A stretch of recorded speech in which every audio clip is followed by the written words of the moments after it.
આવી. આ હમીરસિંહ ગોહિલ કોણ છે? મીરજી ગોહિલ એ તો ગુજરાતની આબરૂ છે. હમીરજી ગોહિલ એ તો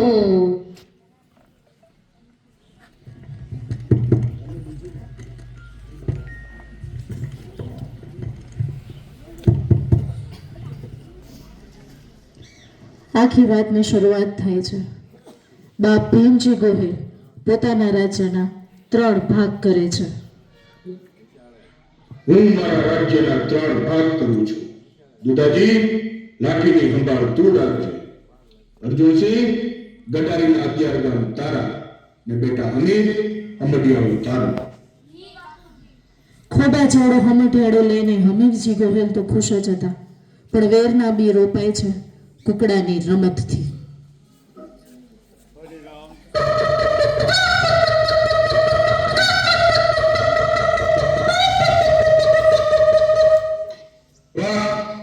મારો કુકડો જીતી ગયો.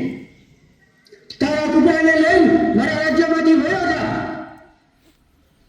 ભાઈ, હું સોમનાથ વગર કેમ રહીશ? મહાદેવ જ મારી હવાર છે. એના દર્શન વગર અન્ન પાણી નહીં લઈ શકું. એવું ન જાણું તો નીકળી જા અહીંથી. માણસ બધું જ સહન કરી શકે છે, પરંતુ પોતાનું અપમાન નહીં. ભાઈ પાસેથી અપમાન મળ્યા બાદ હમીરસિંહ ગોહિલ તો પોતાના સાથી મિત્રોને લઈ અને સોમનાથમાંથી નીકળી જાય છે. અને આ તરફ સુબા સફરખાનની સેના કોઈ બીજું જ ષડયંત્ર રચતી હોય છે. આપણે સોમનાથ મંદિર લૂંટવા જઈ રહ્યા છીએ. એ ઘરેણાં અને અલંકારોથી ભરપૂર છે. સોમનાથ મંદિરને લૂંટવું એ જ આપણો મકસદ છે. હમીરસિંહ ગોહિલને આ વાત ગુપ્તચર દ્વારા મળે છે. હમીરસિંહ બાપુ, જય સોમનાથ. સોમનાથ પર આફત છે. મુસ્લિમ સેના સોમનાથ પર આક્રમણ કરવા જઈ રહી છે. સોમનાથ એ કોઈના બાપની જાગીર નથી. સોમનાથ માટે જીવ દેવો પડે તો જીવ પણ આપી દઈશું. જફરની કબર નો ખોદી નાખું તો મારું નામ હમીરસિંહ ગોહિલ નહીં. માતા વધેરા જાય તો ભલે વધેરા જાય, પણ સોમનાથ ની તો એક ઈટ પણ નહીં હલવા દઈ. સોમનાથ મંદિરની ધજા પણ નહીં ઉતારવા દઈએ. મારી શેઠ, આ યુદ્ધના આગલા દિવસે જ વીર હમીરસિંહ ગોહિલ લગ્ન ગ્રંથિથી જોડાયેલા હોય છે અને પોતાના પતિને યુદ્ધમાં મોકલતી વખતે આ ક્ષત્રિયાણીનું હીર જોઈએ. એનું સિંદૂર વિખાય તો ભલે વિખાય, પણ સોમનાથ મંદિર ઉપર આંચ ન આવવા દેતા. જય સોમનાથ. આ સમયે એ રડવાને બદલે એક અઘરી પ્રતિજ્ઞા કરે છે. કાં તો હું આપને વિજય તિલક કરીશ, કાં તો હું જોહર કરીશ.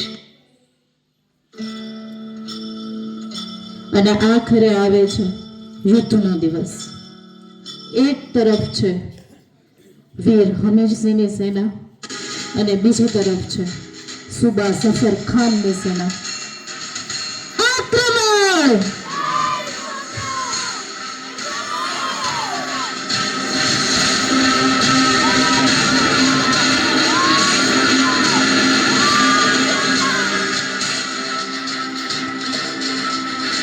અને જ્યારે હમીરસિંહની વીરગતિના સમાચાર તેમના ધર્મપત્ની પાસે પહોંચે છે ત્યારે બા બા બા, ગજબ થયો. આપણી ઉપર આગ ફાટ્યું. બા બાપુ વીર ગતિ પામ્યા. જય સોમનાથ. અને આ સમયે રાજ્યની તમામ સ્ત્રીઓ જોહર કરવાનો નિર્ણય લે છે. જોહર એ પ્રાચીન ભારતમાં થતી એ પરંપરા હતી કે જ્યારે રાજ્યનો રાજા વીરગતિ પામે છે ત્યારે બીજા કોઈ રાજ્યના પુરુષથી સ્પર્શ થવાને બદલે તે રાજ્યની રાણીઓ જોહર સ્વીકારે છે.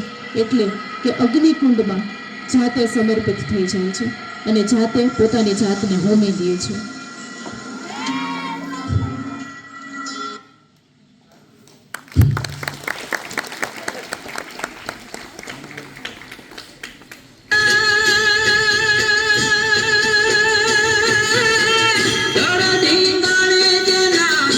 માથમ સાડે એના પારિયા